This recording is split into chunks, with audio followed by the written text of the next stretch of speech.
Supreme court में मनीष सिसोदिया की जमानत याचिका पर सुनवाई चल रही थी। कोर्ट ने जांच एजेंसी से पूछा, शराब नीति से सीधे राजनीतिक पार्टी को फायदा हुआ तो वो मामले में आरोपी क्यों नहीं है। इसके बाद ईडी ने कानूनी सलाह ली। अब दिल्ली शराब घोटाले में आम आदमी पार्टी को भी आरोपी बनाया जा सकता है।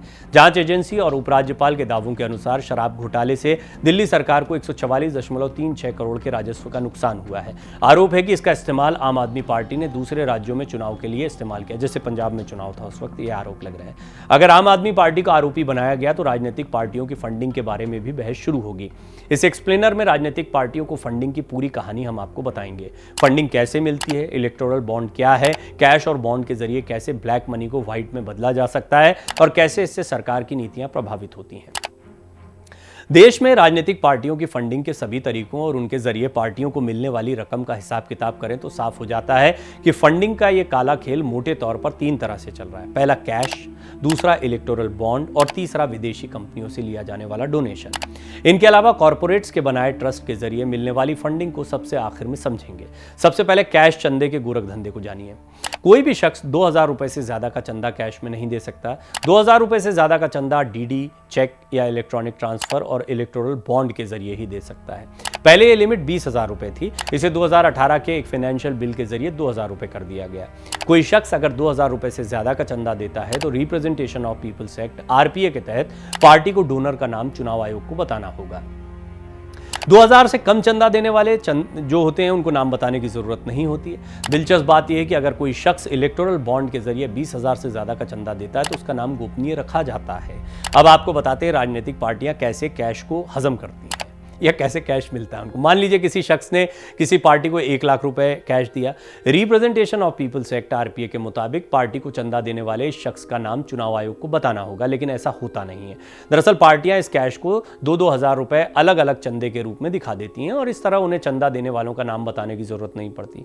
साफ है, इस तरह कैश के रूप में मिलने वाली बड़ी से बड़ी रकम को पार्टियां 2-2 हज़ार रुपए में बांटकर पूरी तरह पचा लेती हैं। मतलब यह है कि 2018 में चंदा देने की सीमा को 20,000 से घटाकर 2,000 करने से काले धन के खेल पर कोई असर नहीं पड़ा। बदलाव सिर्फ इतना हुआ कि पहले पार्टियों को बड़ी से बड़ी रकम को 20-20 हज़ार रुपए में बांटकर दिखाना होता था, अब काम बढ़ गया है, 2-2 हज़ार रुपए में बांटकर हजम करना होता है। साफ है कि राजनीतिक दल ये छुपाने में कामयाब हैं कि नकदी के तौर पर मिला चंदा कहां से आया है और किसने दिया है। आगे बढ़ने से पहले मैं आपको यह बहुत स्पष्ट कर दूं कि सामान्य तौर पर इसको समझ रहे हैं, जो लोग ऐसा करते हैं, जो राजनीतिक दल ऐसा करते हैं, जो ईडी की जांच के दायरे में आते हैं, ऐसा नहीं है कि सभी के सभी राजनीतिक दलों के ऊपर ये कोई टिप्पणी है। इस खेल को समझिए बस कि ये खेल कैसे होता है। इससे ब्लैक मनी को भी बढ़ावा मिल सकता है। अब बात राजनीतिक चंदे के सबसे बड़े जरिए यानी इलेक्टोरल बॉन्ड की भी कर लेते हैं। इलेक्टोरल बॉन्ड एक बेरर चेक की तरह होता है। इस पर ना तो बॉन्ड खरीदने वाले का नाम होता है और ना ही उस पार्टी का नाम जिसे ये दिया जाना है। आमतौर पर केंद्र सरकार जनवरी, अप्रैल, जुलाई और अक्टूबर में 10-10 दिन के लिए इलेक्टोरल बॉन्ड खरीदने का समय तय करती है। इसके लिए देश में 29 एसबीआई ब्रांच तय की गई हैं। एसबीआई के ज्यादातर ब्रांचेस प्रदेशों की राजधानी में हैं। केंद्र सरकार लोकसभा के चुनावी वर्ष में 30 दिन का अतिरिक्त समय भी दे सकती है। कोई भी भारतीय नागरिक, हिंदू, अविभाजित परिवार, कोई कंपनी, फर्म, लोगों की कोई एसोसिएशन और कोई एजेंसी, कोई व्यक्ति अकेले या दूसरों के साथ मिलकर भी बॉन्ड खरीद सकता है। बॉन्ड 5 तरह के होते हैं: 1,000, 10,000, 1 लाख, 10 लाख और 1 करोड़। अब आपको बताते हैं कौन सी पार्टी इलेक्टोरल बॉन्ड ले सकती है। इसकी 2 शर्तें हैं। पहली, रिप्रेजेंटेशन ऑफ पीपल्स एक्ट के तहत रजिस्टर्ड पॉलिटिकल पार्टी ही इलेक्टोरल बॉन्ड ले सकती है। दूसरी, इस पार्टी को ठीक इससे पहले हुए विधानसभा या लोकसभा चुनाव में कम से कम 1% वोट मिले हो। साफ है, नई और छोटी पार्टियों के लिए घाटे का सौदा है या उनको इसका फायदा नहीं होता, ऐसे भी समझ सकते हैं। जारी होने के 15 दिनों के भीतर ही बॉन्ड को कैश किया जा सकता है। ऐसा न करने पर यह पैसा प्रधानमंत्री राहत कोष में चला जाता है।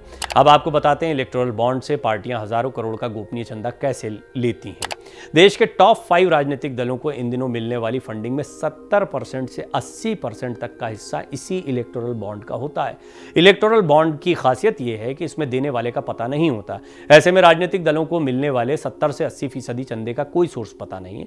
यह नियम अनअकाउंटेड मनी यानी काले धन को बढ़ावा देता है।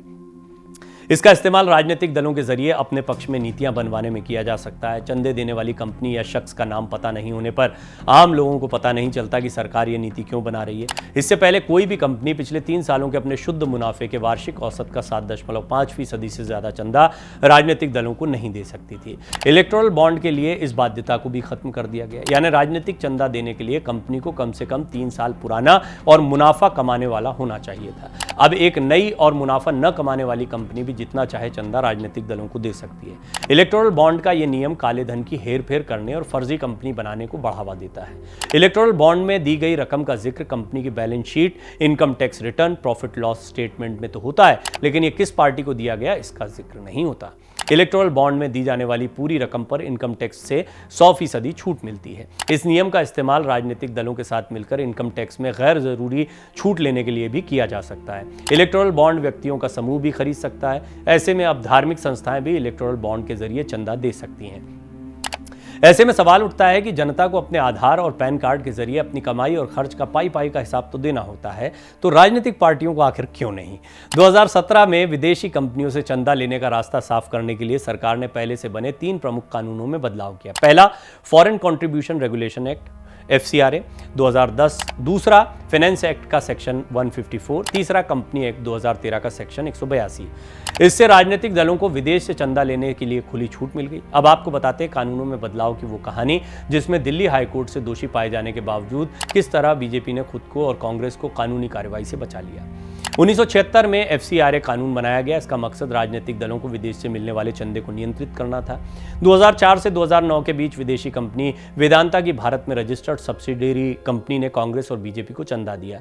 2010 में FCRA एक्ट 1976 को हटाकर उसकी जगह FCRA एक्ट 2010 लाया गया।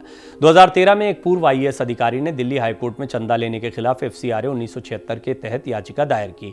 इस मामले में हाईकोर्ट ने दोनों दलों को दोषी पाया और चुनाव आयोग को एक्शन लेने का आदेश दिया। 2016 में मोदी सरकार ने FCRA 2010 में बदलाव किया। इसके जरिए सरकार ने एक्ट में विदेशी कंपनी की परिभाषा को बदल दिया। मतलब ये कानून तो 2016 में बदला गया, लेकिन इसे लागू 2010 से माना गया। इस तरह सरकार ने खुद को और प्रमुख विपक्षी दल कांग्रेस को दिल्ली हाईकोर्ट के आदेश से बचा लिया।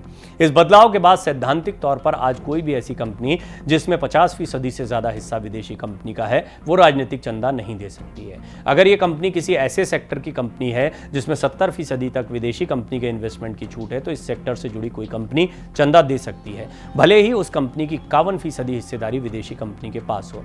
2017 में दिल्ली हाईकोर्ट ने इस बदलाव को अस्वीकार करते हुए सरकार को बीजेपी और कांग्रेस के खिलाफ कार्रवाई के लिए 6 महीने का समय दिया। 2018 में मोदी सरकार ने 1976 से ही FCRA में बदलाव कर दिया। तब से ही विदेशी कंपनियों से लिए गए राजनीतिक चंदे को वैध कर दिया गया। आखिर में जानते हैं कॉर्पोरेट फंडिंग के दूसरे तरीके यानी इलेक्टोरल ट्रस्ट के बारे में। कॉर्पोरेट फंडिंग के 2 तरीकों में से पहला तरीका इलेक्टोरल ट्रस्ट का है। भारत में कुल 22 इलेक्टोरल ट्रस्ट काम कर रहे हैं, लेकिन इनमें सबसे अमीर और सक्रिय प्रूडेंट इलेक्टोरल ट्रस्ट है। कंपनियां इलेक्टोरल ट्रस्ट को पैसा देती हैं और फिर ये ट्रस्ट यही पैसा पॉलिटिकल पार्टी को चंदे में देता है। कंपनी एक्ट 2013 के सेक्शन 182 के तहत इलेक्टोरल ट्रस्ट में चंदा देने वाली कंपनी कम से कम 3 साल पुरानी होनी चाहिए। इसके अलावा कोई भी कंपनी अपने पिछले 3 सालों के नेट प्रॉफिट के औसत का 7.5% से ज्यादा चंदा नहीं दे सकती। कंपनी को अपने बही खाते में राजनीतिक चंदे को दिखाना जरूरी है। बोर्ड ऑफ डायरेक्टर्स की मंजूरी भी जरूरी है। नियमों को तोड़ने वाली कंपनियों को दिए गए चंदे के 5 गुना तक पेनल्टी देनी पड़ सकती है। इलेक्टोरल ट्रस्ट का हिस्सा काफी कम है, ऐसे में इसके जरिए घालमेल की आशंका कम है। हालांकि जानकार कहते हैं कि इलेक्टोरल ट्रस्ट की शुरुआत भी इस बात को छिपाने के लिए की गई थी कि किस कॉर्पोरेट घराने ने किस राजनीतिक पार्टी को कितना चंदा दिया है। देखिए, बहुत थोड़ा सा तकनीकी पहलू था, लेकिन बड़ा दिलचस्प पहलू है। आप सब जानना चाहते होंगे कि ये पॉलिटिकल पार्टीज़ की फंडिंग कैसे होती है, पार्टियां कैसे चलती हैं और उसके लिए क्या क्या जोड़ तोड़ करने पड़ते हैं। मैं उम्मीद करता हूँ कुछ चीज़ें आपको समझ में आई होंगी। कोई सवाल हो आपके या कोई जानकारियाँ आप इसमें ऐड करना चाहते हैं, कोई सुधार भी करना चाहते हैं तो अवश्य करें। आपका स्वागत है।